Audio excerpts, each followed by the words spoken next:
네, 이번 시간에는 저희 변액보험의 자산 운용에 대해서 살펴볼 건데요. 내용이 좀 많기 때문에 역시 원, 투로 나누어서 살펴보도록 하겠습니다. 자, 먼저 특별 계정의 필요성이에요. 변액보험에 왜 특별 계정이 필요한가는 앞에서 살짝 언급한 적은 있었는데 세부적인 내용들을 큰 제목 위주로 여러분들이 기억하시는 게 필요해 보입니다. 첫 번째, 투자 위험 부담자가 다르다. 이건 뭐냐면 일반 계정 같은 경우에는 회사가 위험을 부담하지만 특별 계정 같은 경우는 계약자가 부담하는 자기 책임의 원칙이 적용되죠. 위험 부담이 다르니까 나누어서 운영해야 된다. 이런 얘기고요. 두 번째, 평가 방법이 다르다. 일반 계정 같은 경우에는 매월 평가하고요. 결산은 회계연도에 한 번 하기 때문에 1년에 한 번 결산하죠. 그리고 평가 방법도 시가평가와 장부가 평가 이런 것들이 이제 혼용되어 있는 반면에 우리 특별 계정 같은 경우에는 결산이 됐든 평가가 됐든 매일매일 시가로 평가하는 것을 원칙으로 하고 있죠. 평가 방법이 다르니까 나누어서 운용해야 된다. 이런 얘기고요. 세 번째, 자산 운용의 목적이 다르기 때문이다. 일반 계정은 안정성을 목적으로 하고 있고요. 특별 계정 같은 경우는 수익성을 목적으로 하고 있죠. 목적이 서로 다르기 때문에 나누어서 운용해야 된다. 그래서 투자 위험 부담이 다르다.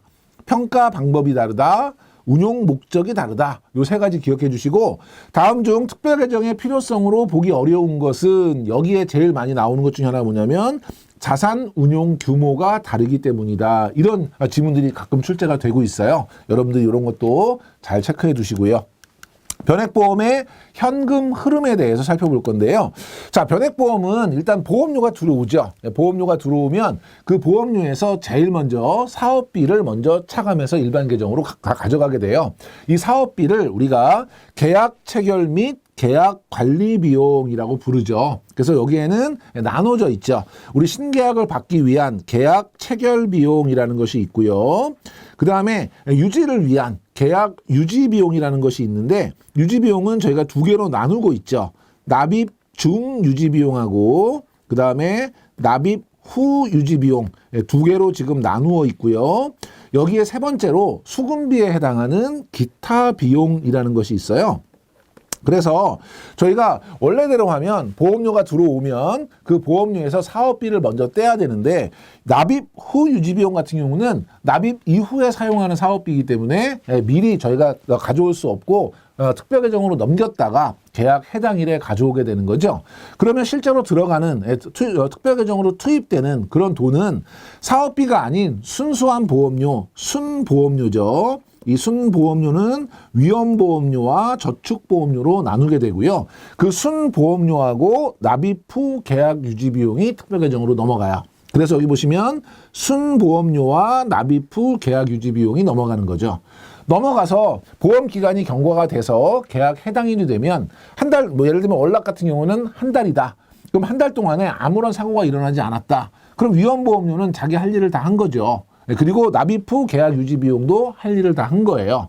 그러면 계약 해당일에 다시 일반 계정으로 넘어오는 것은 위험보험료와 납입 후 계약 유지 비용이 넘어오는 거죠. 그리고 계약 해당일에 각종 비용들, 예를 들어 특별계정 운용보수라든지 최저 보증에 관련된 비용이라든지 이런 비용들이 이제 일반 계정으로 다시 넘어오게 되고 그러면 특별계정에 남아있는 것은 결국 저축보험료가 남아있는 거죠. 순보험료 중에서.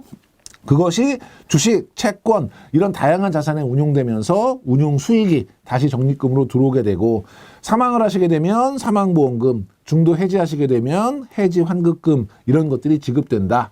여기서 제일 중요한 건 특별계정으로 넘어가는 돈이 뭐냐? 이게 제일 중요하고요. 특별계정으로 넘어가는 돈은 순보험료 플러스 계약 후 유지비용, 납입 후 계약 유지비용 요것이 넘어간다. 요거 기억하셔야 되고 다른 방법으로 저희가 표시를 하면 보험료에서 뭐를 뺀 게 넘어가느냐로 표시할 수 있죠.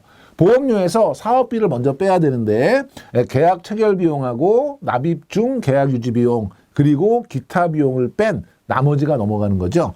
그래서 뭐가 넘어가느냐 먼저 기억하시고 계약 해당일에 다시 일반 계정으로 넘어오는 돈은 뭐냐 이거 보셔야 되겠죠. 위험보험료하고 납입 후 계약 유지 비용이 넘어온다.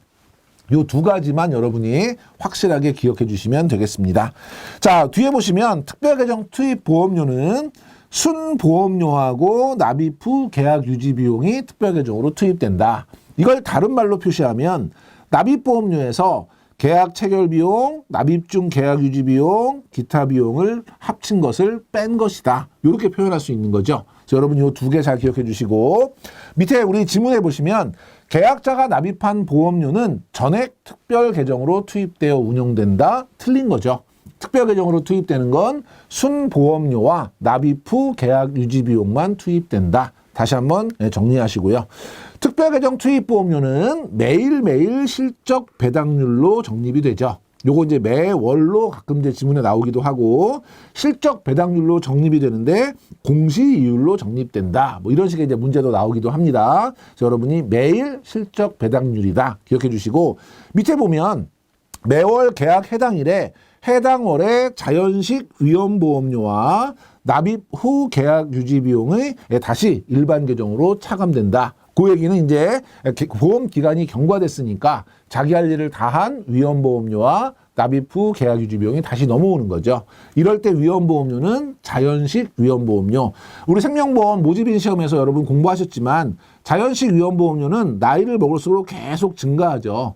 그렇기 때문에 나이를 먹을수록 보험료가 계속 많아지고 보험료가 그때그때 계속 달라지기 때문에 우리는 평균 보험료라는 방식을 사용하고 있고 요 나머지 부족한 부분을 우리 보험료 적립금이라는 이름으로 책임준비금에 가장 많은 비중을 차지하고 있는 그런 부분이죠. 그래서 자연식 위험보험료는 나이를 먹을수록 계속 많아진다는 거 염두에 두시고요.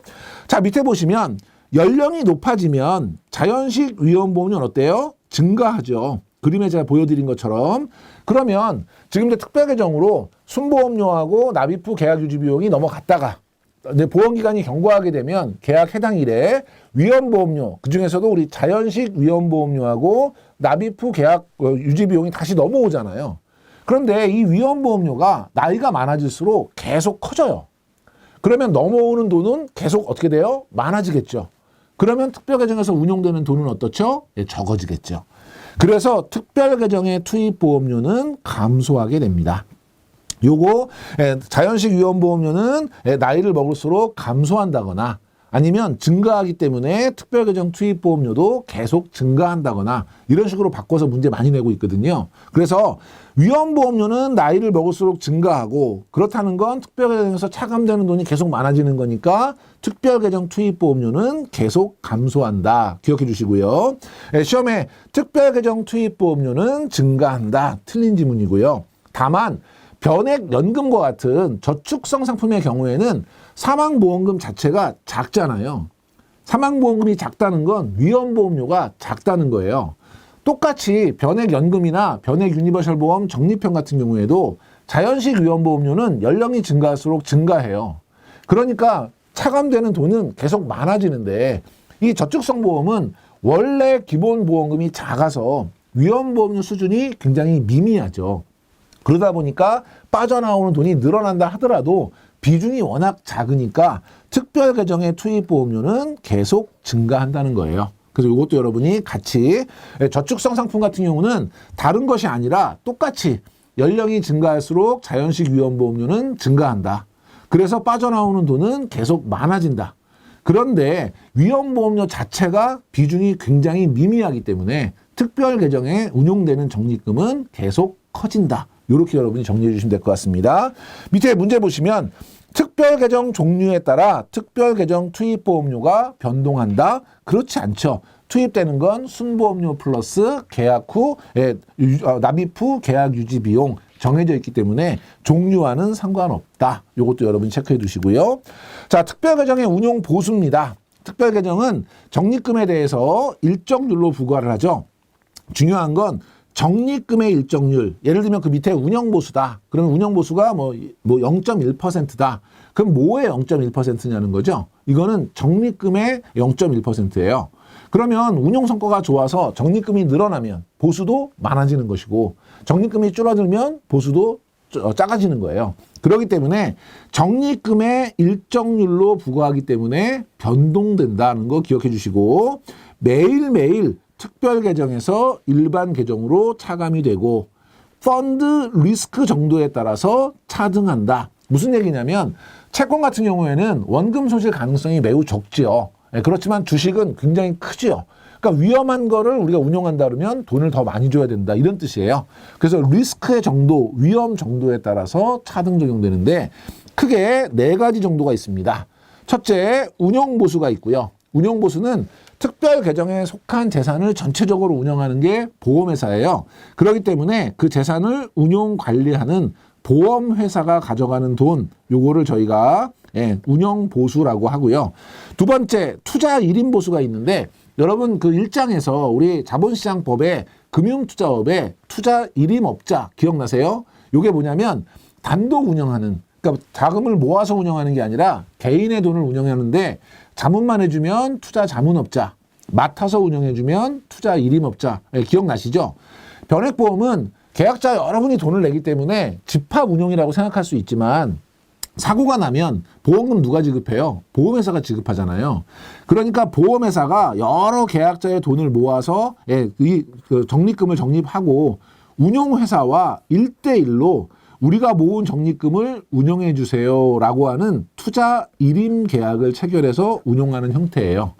그렇기 때문에 그 재산을 운용해 주는 자산 운용사에게 지급하는 그 보수를 우리가 투자 1임 보수라고 하고요. 수탁보수는 운용사가 운용할 때 고유재산 계정하고 섞어서 운영하지 못하도록 신탁회사에 맡기도록 하고 있죠. 똑같이 자산을 맡아서 보관, 관리하고 운용 지시를 이행하고 운용 업무를 감시하는, 그러니까 이제 운용회사가 돈을 맡기고 있으니까 보관하는 것뿐만 아니라 운용 어떻게 하세요 지시하면 실제 신탁회사에서 거래를 하고, 만약에 엉뚱한 잘못된 지시 같은 걸 했을 경우에는 신탁회사가 알 수 있기 때문에 감시를 하는 거죠. 그 신탁업자에게 지급되는 걸 수탁보수라고 하고요. 그 다음에 이런 업무들을 처리해주는 일반 사무관리회사가 있어요. 그 사무관리회사에 그런 업무에 대한 대가로서 지급하는 게 사무관리보수입니다. 그래서 여러분이 이 보수 관련해서는 박스 안에 넣어놓고 얘는 어떤 보수냐 이런 문제가 나올 수 있고요. 그럴 때 여러분이 투자 1인 보수라든지 수탁 보수 같은 거 눈여겨서 좀 봐주시고요. 누가 가져가느냐. 그래서 보험회사에 주는 게 운영보수, 자산운용회사에 주는 게 투자 1인 보수, 신탁회사에 주는 게 수탁보수, 사무관리회사에 주는 게 사무관리보수다라는 거 여러분이 정리해 두시고요. 밑에 보면 최저보증비용은 특별 계정의 적립금에 대해서 일정률을 부과합니다. 그리고 매일 또는 매월 특별 계정에서 일반 계정으로 차감하고요. 얘는 뭐에 따라서 차등 적용하냐면 상품이나 보증 내용에 따라서, 예를 들어 저희가 저축성이냐 보장성이냐에 따라서 똑같은 GMDB도 기본 보험금을 보장할 수도 있고 기납입보험료를 보장할 수도 있죠. 그러니까 상품이 뭐냐, 보증 내용이 뭐냐에 따라서 더 많이 적용할 건지 적게 적용할 건지. 그러니까 특별 계정, 펀드와 관련된 보수는 펀드가 얼마나 운용하는데 위험하냐 그렇지 않느냐에 따라서 달라진다면, 최저 보증은 상품 종류가 뭔지, 최저 보증 내용이 뭔지 그거에 따라서 차등 적용한다. 그래서 여러분이 이것도 구별해서 좀 기억을 해주실 필요가 있고요. 밑에 보면 적용률은 변동하지 않아요. 그런데 예를 들면 0.1% 안 바뀌어요. 그런데 적립금 규모에 따라서 금액은 어떻게 돼요? 달라지죠. 운용 성과가 좋으면 금액은 더 커질 것이고 보수 비용이 운용 성과가 안 좋으면 작아지겠죠. 율이 달라지는 것은 아니라 금액이 달라진다. 왜? 적립금의 일정 비율이기 때문에 이렇게 정리하시고, 그래서 밑에 보면 매일매일 차감되는 금액은 동일하다. 틀린 거예요. 동일하지 않습니다. 변동한다. 기억해 주시고. 자, 변액보험의 현금 흐름과 수수료 차감 방식인데요. 요건 여러분이 뭘 눈여겨봐 주셔야 되냐면, 왼쪽은 의무 납입 기간 중이에요. 무슨 얘기냐면 보험료가 들어오고 있는 중이라는 얘기고요. 오른쪽은 자유 납입 기간 중이에요. 그러니까 의무 납입 기간이 지났으니까 오른쪽은 여러분이 뭘 염두에 두셔야 되냐면 납입 중지가 일어날 수 있다는 걸 염두에 두셔야 되는 거죠. 그래서 보험료를 계속해서 내는 변액 종신이나 변액 연금이나 VUL의 변액 유니버셜 보험의 의무 납입 기간 중에는 보험료가 계속 들어오잖아요. 그러니까 납입 보험료가 들어오게 되면 정액 정기납으로 일정한 기간마다 일정한 금액이 계속 들어오고요. 가끔 일부 추가 납입은 가능하다. 그럼 여기서 우리가 계약 체결 및 계약 관리 비용을 빼고 나머지를 특별 계정으로 투입하겠죠. 그러면 빼는 거 먼저 다시 한번 복습해 볼까요? 보험료 들어왔어요. 네, 사업비 빼야 돼요. 뭐 빼죠? 계약 체결 비용, 납입 중 유지 비용, 기타 비용을 빼죠. 그럼 남은 게 특별 계정으로 넘어가죠. 뭐가 넘어가죠? 순보험료하고 납입 후 계약 유지 비용이 넘어가죠. 예, 그래서 특별 계정에서 이제 넘어간 돈이 기간이 경과하면 월 계약 해당일에 다시 넘어오죠. 뭐가 넘어오죠? 위험보험료하고 납입 후 계약 유지 비용이 넘어오고 비용 두 개가 같이 넘어오죠. 최저보증 비용하고 펀드 운용 관련된 비용이 넘어와요. 그래서 밑에 보면 특별 계정 투입 보험료는 그 순보험료하고 납입 후 계약 유지 비용이 넘어가고 월 공제 차감액 계약 해당일에 다시 넘어오는 게 뭐냐면 위험보험료하고 납입 후 계약 관리 비용이 넘어온다. 그리고 이때 두 개의 비용이 같이 넘어오죠. 특별 계정 운용 보수가 넘어오고요. 최저 보증 비용이 넘어와요. 운용 보수는 매일매일 넘어오고요. 최저 보증은 매일 또는 매월 넘어오죠. 그러면 운용 보수는 뭐에 따라서 차등되죠? 운용이 얼마나 어려우냐, 리스크에 따라서 차등되고요. 그 다음에 최저 보증은 뭐에 따라서 차등하죠? 상품의 종류가 뭔지, 보증 내용이 뭔지에 따라서 차등하죠. 그 얘기예요. 그런데 문제는 오른쪽에 자유납입 기간 중이에요. 자유납입 기간 중에는 납입 중지가 될 수 있잖아요. 그러니까 이때는 어떻게 하냐면 보험료가 들어오면 무조건 다 특별계정으로 넘겨요. 그리고 월 계약 해당일에 한꺼번에 다 가지고 와요. 그걸 우리가 월 대체 보험료라고 하는 거예요. 다만 이때 여러분 조심하실 거는 납입 중지가 되면 수금을 했어요, 안 했어요? 안 했죠. 그럼 기타 비용을 공제할 수 없어요. 그러니까 자유납입 기간 중에 만약에 보험료가 들어왔다. 그러면 아예 기타 비용 먼저 띄고 다 넘겨요. 다 넘긴다는 건 뭐가 넘어가는 거예요? 계약 체결 비용, 납입 중 유지 비용, 납입 후 유지 비용, 순보험료 다 넘어가는 거예요. 그리고 끝나면 그 기간이 경과하면 다시 다 갖고 와요. 그럼 뭐 갖고 와요? 저축보험료 빼고 위험보험료, 계약 체결 비용, 납입 중 유지 비용, 납입 후 유지 비용 다 갖고 오는 거죠. 네, 그러면 여기서는 뭐만 빠지는 거예요? 기타 비용이 빠지는 거예요. 그거 기타 비용은 보험료 안 들어오면 공제 안 하고요. 보험료 들어오면 기타 비용 먼저 떼고 다 넘긴다. 이렇게 이해하셔야 돼요. 그래서 자유납입 경우에는 보험료 납입 시에 먼저 기타 비용을 차감합니다. 그러면 나중에 그 월 공제 얼마 해갖고 오느냐? 자연식 위험보험료에 계약 체결 및 계약 관리 비용, 여기에는 뭐가 들어가는 거죠? 계약 체결 비용, 납입 중 유지 비용, 납입 후 유지 비용, 요게 다 한꺼번에 빠져나오는 거고, 그 다음에 선택 특약 보험료가 같이 빠져나오고요. 마찬가지로 두 개의 비용 빠져나오는 거죠. 계약자 적립금은 재반 비용을 차감하고 운용 실적을 반영해서 매일매일 변동하고요. 보험금이나 환급금은 지급 사유가 발생을 했다. 그러면 적립금에서 일반 계정으로 이체해서 지급하겠죠. 특별 계정이 아니라 일반 계정으로 이체해서 지급하는 것이고, 해지 시점에 해지 공제액을 차감하고 지급한다 했는데 해지를 했어요. 해지 환급금을 드려야 되는데 공제를 하는 게 두 개가 있어요. 하나는 신계약비를 7년 동안 저희가 상각하도록 하고 있는데 상각하지 못한 신계약비가 있다면 그거는 공제하고요. 그래서 미상각 신계약비는 7년까지 공제하고요.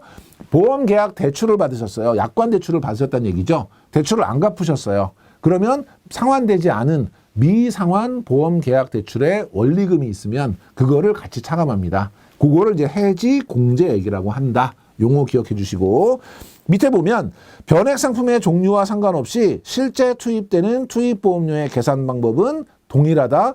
당장 VUL의 의무 납입 기간 중인지 납입 후인지에 따라서 달라지죠. 그러니까 동일하다는 틀렸다. 이런 문제도 체크해 두시고요.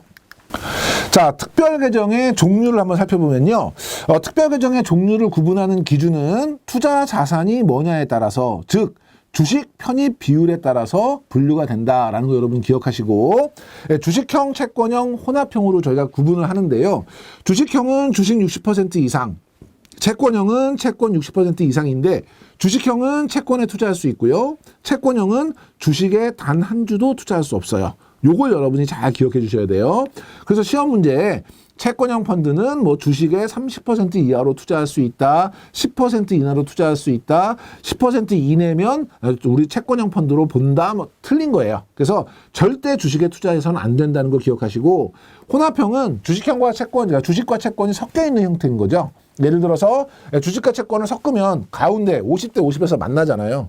그러면 주식이 더 많으면 주식 혼합형, 채권이 더 많으면 채권 혼합형. 그래도 주식이 60%는 넘어가면 안 되죠. 왜냐하면 주식이 60% 넘어가면 주식형 펀드가 되니까. 그래서 채권의 40%, 주식의 60%라고 이제 써놓은 거고요. 우리 주식형 같은 경우에는 주식에 투자하고 있으니까 당연히 수익성을 추구할 것이고, 주식시장이 화랑이면 고수익을 획득할 수 있다는 건 장점이에요. 단점은 반대로 주식시장이 폭락하면 손실이 발생할 수 있고, 그리고 운용보수, 우리가 운용보수는 리스크에 따라서 차등한다 그랬죠. 제일 위험하기 때문에 보수가 가장 높다는 게 제일 큰 단점이고, 그래서 고위험 고수익 펀드입니다. 자, 채권형 같은 경우는 돈 꿔주는 거니까 안정적인 수익을 확보할 수 있고요. 원금 보전 가능성이 높지요. 요것도 여러분 조심하실 게, 원금 보전 가능성이 높은 것이지 원금이 보장되는 것은 아니에요. 예를 들어 채권에 투자했는데 채권 발행 회사가 부도가 났다. 그럼 어떻게 되는 거예요? 백지 종이 쪼가리 되면서 손해가 나는 거예요. 그러니까 손실 가능성이 낮은 것이지 없는 것은 아니다. 그래서 원금 보장 상품이다. 틀린 거고요. 원금 손실 가능성이 없다. 틀린 거예요. 원금 손실 가능성이 적은 거예요. 그래서 보존 가능성이 높은 거예요. 없는 거 아니라는 거 다시 한번 말씀드리고, 급격한 수익의 등락은 없지요. 금리가 급격하게 오르고 내리지 않으니까. 단점은 고수익을 기대하기 어려운 저위험 저수익 펀드고요.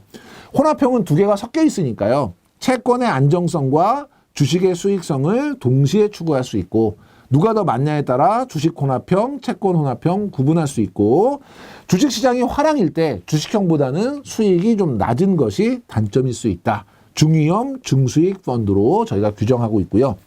밑에 보면 채권형 펀드는 주식에는 투자할 수 없지만 주식 관련 사채나 채권 관련 파생 상품에는 투자할 수 있다라는 거 여러분이 꼭 기억해 주시고, 단기 채권형 펀드 같은 경우는 원금 손실 발생 가능성이 거의 없어요. 이것도 완전히 없는 것은 아닌데 짧은 단기 채권들로만 구성이 됐기 때문에 손실 가능성이 매우 낮다 정도로 기억해 주시면 되겠습니다. 자, 이렇게 해서 이번 시간에 저희 자산운용 살펴봤고요. 다음 시간에 자산운용 2 계속해서 이어서 살펴보도록 하겠습니다.